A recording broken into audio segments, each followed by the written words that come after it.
Привет, друзья! С вами Лада, и в этом видео мы поговорим о клее. Я отвечу на часто задаваемые мне вопросы, в частности, что же у меня в шприце. Открою все свои секреты в этом плане. Так что, если вам эта тема интересна, то я приглашаю вас к просмотру. И напоминаю, если информация в этом видео окажется для вас полезной, то обязательно ставьте лайки и делитесь этим видео с друзьями. Так вы меня очень вдохновляете. В шприце у меня клей ПВА. В последнее время я остановила свой выбор именно на этом клее ПВА Столяр фирмы Момент в желтой тубе. Он бывает в белой тубе, в красной тубе и в серебряной тубе. Отличаются эти виды клея только степенью водостойкости. В серебряной тубе самый высокий показатель водостойкости D3. Здесь показатель D2, но мне он тоже очень нравится, он очень сильный, настолько сильный, что когда я им склеиваю газетные трубочки при кручении и сразу же крашу, эти газетные трубочки не расклеиваются, не распадаются. Есть проблемы с клеем в белой тубе, с таким клеем в белой тубе. Мне очень часто пишут, что именно такой клей купили, но, к сожалению, газетные трубочки при покраске расклеиваются, при наращивании кончик очень сильно намокает. Да, потому что в белой тубе клей недостаточно сильный. В красной тубе клей тоже хорош, я им давно пользовалась, но в желтой тубе мне еще нравится тем, что он густой, и при наращивании он очень хорошо себя ведет. Чуть попозже я это покажу. Клей я закачиваю внутрь шприца через носик, я чуть позже покажу этот интересный процесс. Мне очень удобно пользоваться в работе шприцом именно. Я приноровилась уже и ни на что другое, наверное, не променяю. Хотя некоторые девочки еще используют всякие маленькие флакончики, тюбики, тоже с таким узким носиком, который закрывается. Это очень удобно.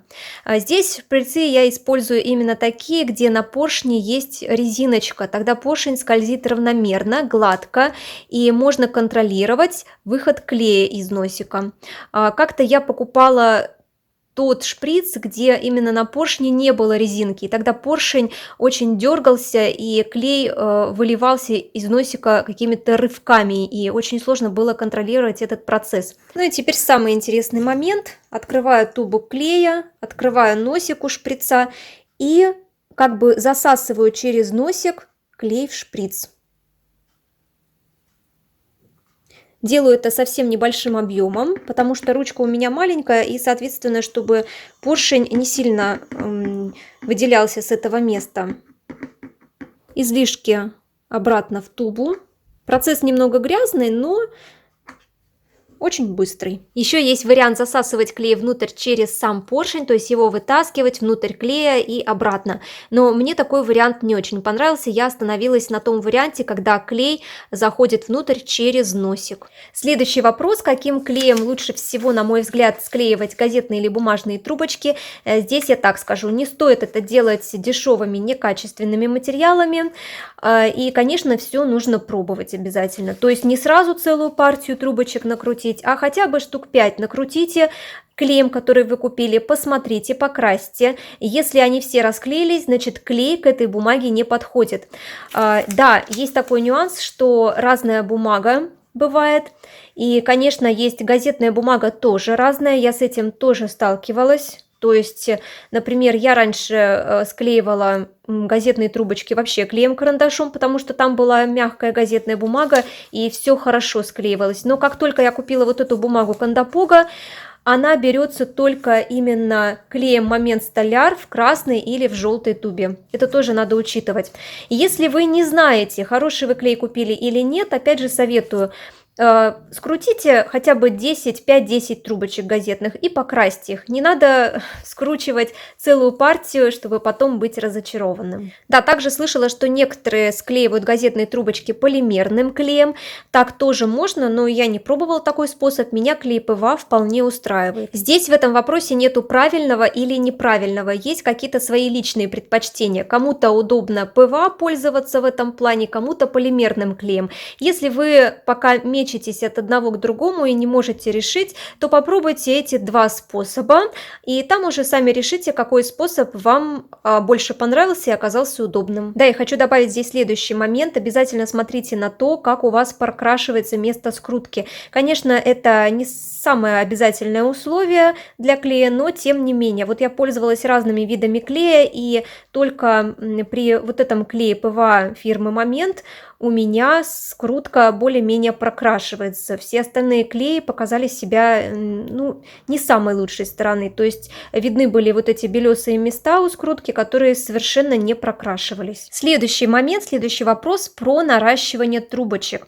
Я также наращиваю трубочки клеем ПВА, и я скажу, что именно здесь нужно брать качественный клей ПВА, потому что некачественные клеи, они в основном жидкие. И, конечно, я очень часто слышу о том, что клей ПВА размачивает кончик у трубочки. Тот клей, которым я пользуюсь, он густой, и в этом плане он очень хорош, он не размачивает кончик у трубочки. И тем самым можно наращивать без труда. Единственное условие – это то, чтобы вот этот конец трубочки, в который вы капаете клея, был сухим. Вот тогда наращивание пройдет отлично. Ну и давайте сейчас я как раз сюда клея закапала, нарастим эти две трубочки вместе. Ну, видео по наращиванию у меня есть. Если вам интересно, я ссылку обязательно оставлю в описании под видео. Вы посмотрите, как вообще можно наращивать газетные трубочки хорошо, чтобы было все в плетении и с изнаночной стороны красиво. Ну и вы видите, да, что клея я закапала сюда уже полминуты назад, а кончик у меня не сырой, да, не размокший. Ну и, соответственно, когда я наращиваю, это все у меня дело отлично идет. Кончик не размок, я также замечала, что я могу закапать в кончик внутрь клей и оставить буквально на 2 минуты, и тоже все окей. У меня есть вот такой полимерный клей «Момент Кристалл», есть еще Титан, Дракон, но последние два вида клея у нас не всегда продаются, не всегда можно найти, а этот «Момент» есть в любом строительном магазине все время. И им тоже можно наращивать газетные трубочки. Даже некоторые любят его больше, чем ПВА. Итак, я в кончик капаю капельку полимерного клея. Его нужно обязательно сразу же закрывать, чтобы он не засох. Так, беру вторую трубочку.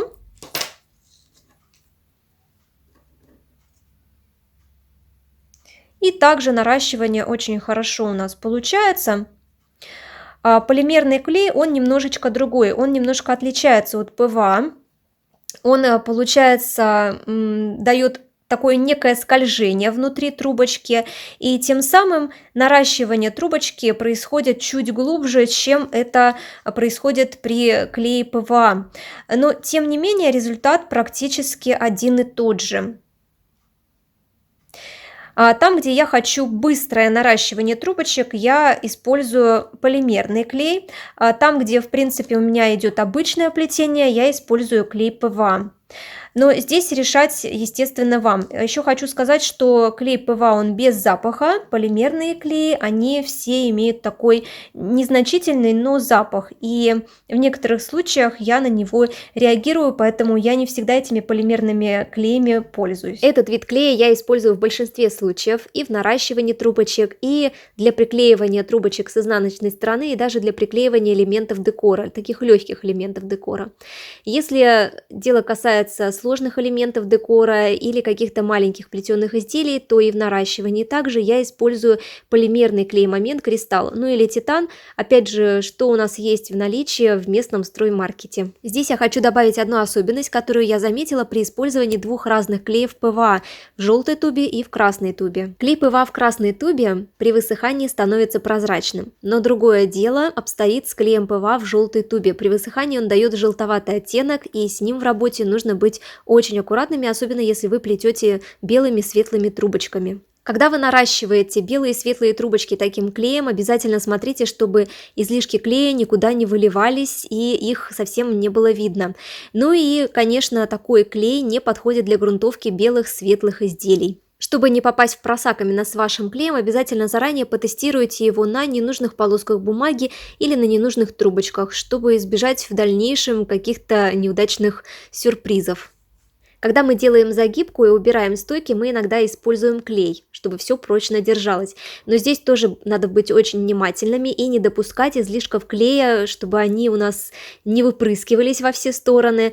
Капельки тоже достаточно, чтобы стойка держалась внутри очень прочно. То же дело касается и в тех моментах, когда мы с вами с изнаночной стороны подклеиваем трубочки, например, от какого-либо узора. Тоже мы должны смотреть, чтобы у нас клей не вытекал во все стороны и его было максимально незаметно. И, конечно, выбирайте тот клей, который не оставляет желтоватых следов.